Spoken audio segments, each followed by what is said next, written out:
bayobozi b'inzego nkuru z'igihugu cyacu, nyiricyubahiro Musenyeri Antoine Kambanda,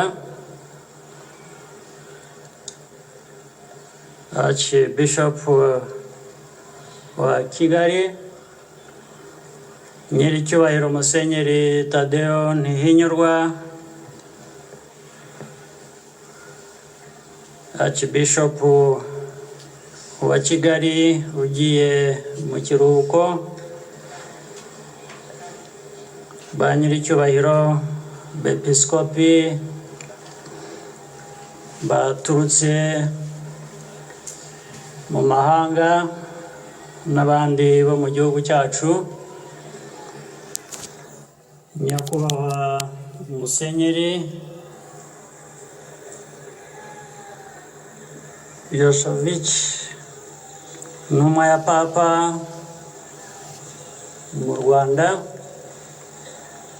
abihayimana mwese muri hano, bashyitsi bahire, banyarwanda mwese,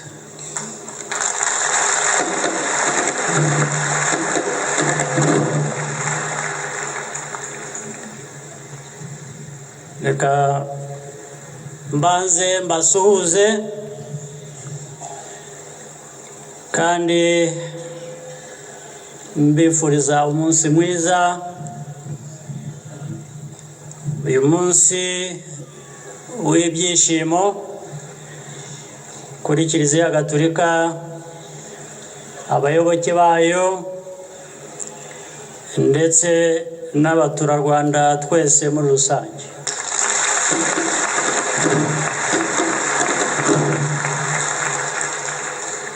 Mu izina ry'Abanyarwanda ndagira ngo nifurize Musenyeri Antoine Kambanda, Archbishop mushya wa Kigali, imirimo myiza.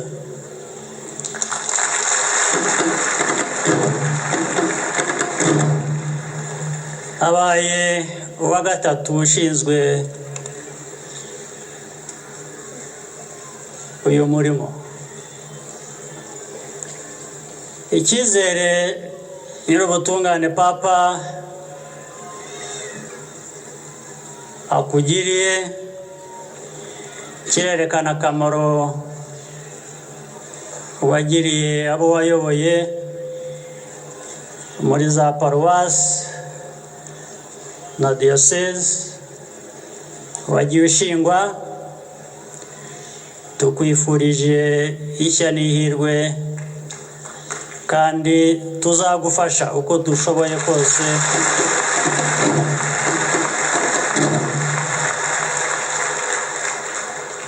kugira ngo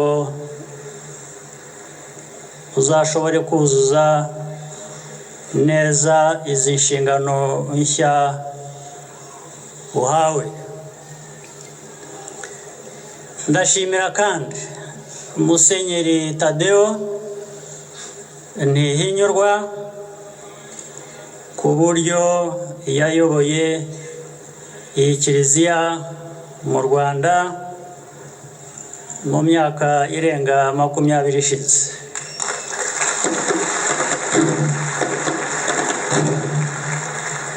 Mu gihe cy'ingenzi mu mateka y'iterambere ry'igihugu cyacu. Turashima uruhare Kiliziya Gatolika ikomeje kugira mu gufatanya n'Abanyarwanda, cyane cyane mu gutanga serivisi zitandukanye, harimo iz'ubuvuzi n'uburezi ku baturage bose.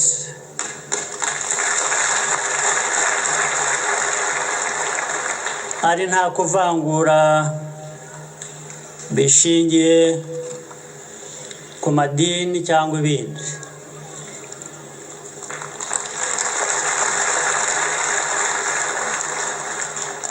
tubashimiye akazi keza mukora kandi turabasaba gukomeza ndetse mugakora n'ibirushijeho.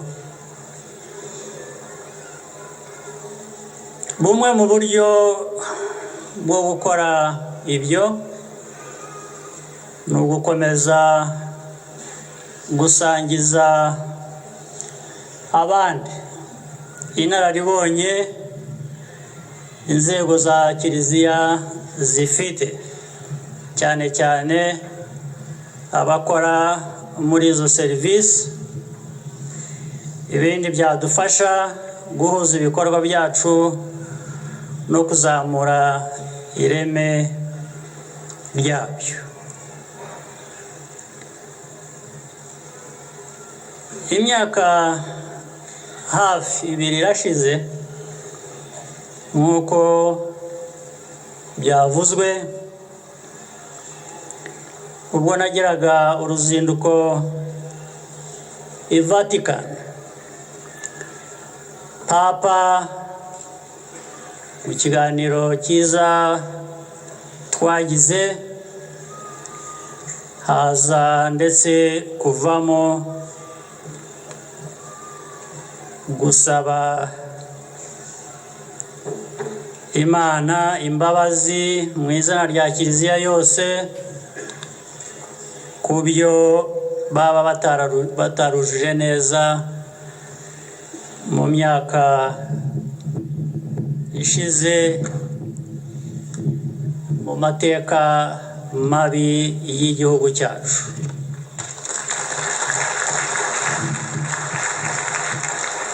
Ibyo twarabishimye, turanabimushimira Papa Francisco ko yashishoje, bityo ibi byose bigashoboka, kandi bigashoboka ku buryo bwo kudufasha kongera kubaka igihugu cyacu, kongera kubaka umuryango nyarwanda. Iyi ntambwe ikomeye yatewe, twese dusabwa kuyubakiraho mu bufatanye kugira ngo imibanire ya Kiliziya n'igihugu cyacu n'izindi nzego harimo iza leta irusheho gusobanuka, tudashingiye ku mateka ahubwo tureba ejo hazaza twese twifuza. Reka rero dushyire inyigisho za Papa mu ngiro, zubakwe mu mitima yacu nk'abihaye Imana ndetse n'abemera. Turashaka ko Kiliziya ikomeza kuba umufatanyabikorwa mu kubaka u Rwanda no mu gusigasira umusingi w'ubumwe n'ubwiyunge kwiyubaka kwacu gushingiyeho. Ndagira ngo nganishe mu gusoza iri jambo nshimira ubufatanye buranga amadini atandukanye akorera mu gihugu cyacu. Ntabwo ibi tubifata nk'ibisanzwe, cyane cyane iyo turebye ibibera ahandi ndetse tukibuka bimwe muri ayo mateka yacu. ibyo bidutera kwifuza ko iyi ntambwe dutera ari mu madini, ari no hagati y'amadini n'izindi nzego mu gihugu, byarushaho gukomera no gutera imbere.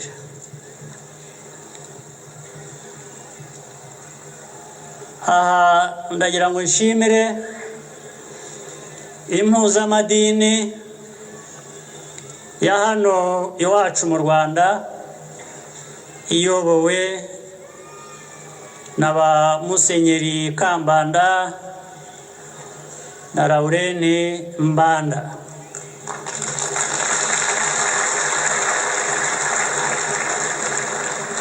Ukuriye Abangirikani mu Rwanda. Ibyo birafasha n'abandi bayobozi babyitabiriye bagatanga umusanzu wabo, ndavuga abayobozi b'amadini.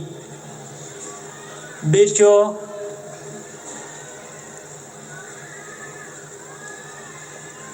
idini, amadini akarushaho kumvikana neza, ndetse bigatuma abayakoresha cyangwa abayakoreramo nabi batabona umwanya, kuko akenshi abakoresha amadini nabi biradusenyera twese, bisenyera amadini, bigasenyera n'igihugu, bigasenyera n'umuryango nyarwanda. Ibyo rero ndibwira ko muri ubwo bufatanye ibyo byose bishobora gukemuka.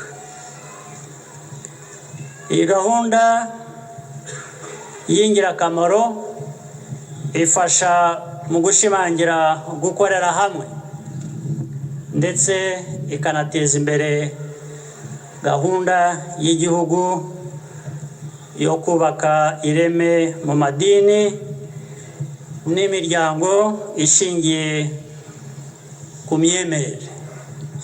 Kandi aba bakirisitu bose, guhera ku bari hano benshi uyu munsi n'abari ahandi, icyo badutezeho twese ari inzego z'amadini, ari n'inzego za leta, ni amahoro, ni ubumwe, ni umutekano, hanyuma byose tukabivanamo amajyambere.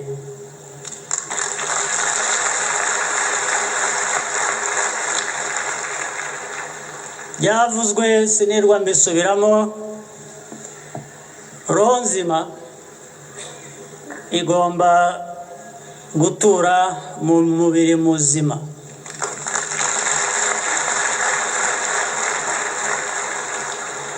Kiliziya isangiye na leta inshingano yo guhindura ubuzima bw'Abanyarwanda, bw'abaturarwanda.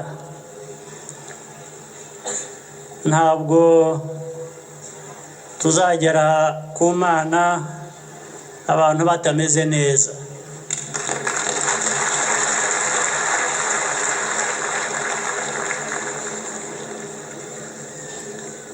Hanyuma none se kuki tutayisanga tumaze kubaho ubuzima bwacu mu buryo bufite intego, bufite ireme, dufasha bagenzi bacu hano ku isi.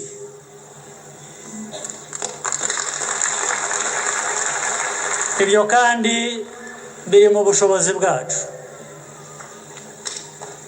Ubushobozi kandi bwiyongera bushingiye ku bufatanye.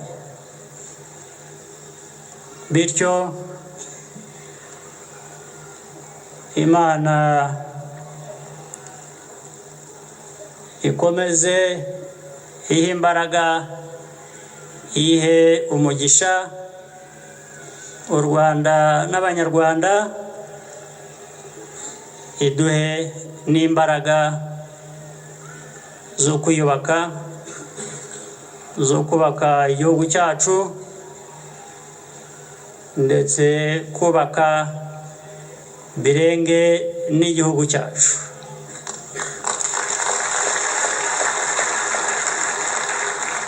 Nagira ngo nsoreze ku ijambo Musenyeri Antoine Kambanda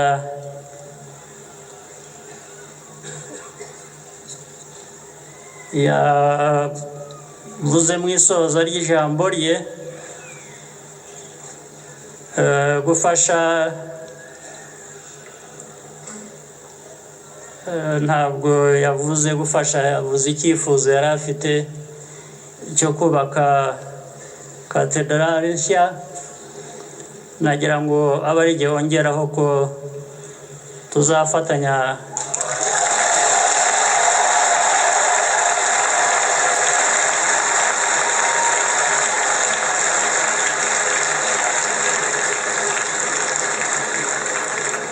kuyubaka, tukubaka katedrali nziza nshya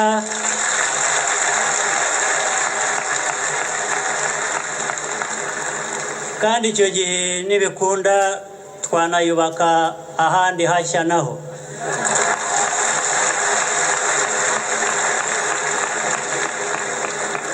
Ubwo ariko bizava mu bushake bwa Kiliziya cyangwa mu bwumvikane tuzaba twagize mu buryo bwo kugira ngo dutere inkunga tugere kuri icyo cyifuzo kandi bidatinze.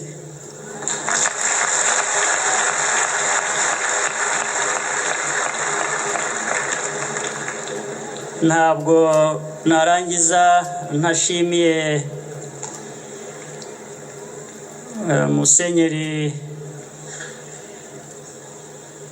Yoshovich, intumwa ya Papa mu Rwanda, imyifatire myiza n'imiyoborere myiza agirana na bagenzi be hano mu gihugu,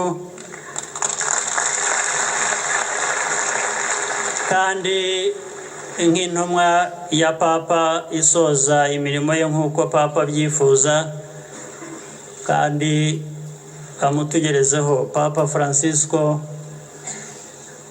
ubutumwa bw'ishimwe nuko atekereza u Rwanda no mu masengesho ye atarwibagirwa. Murakoze cyane.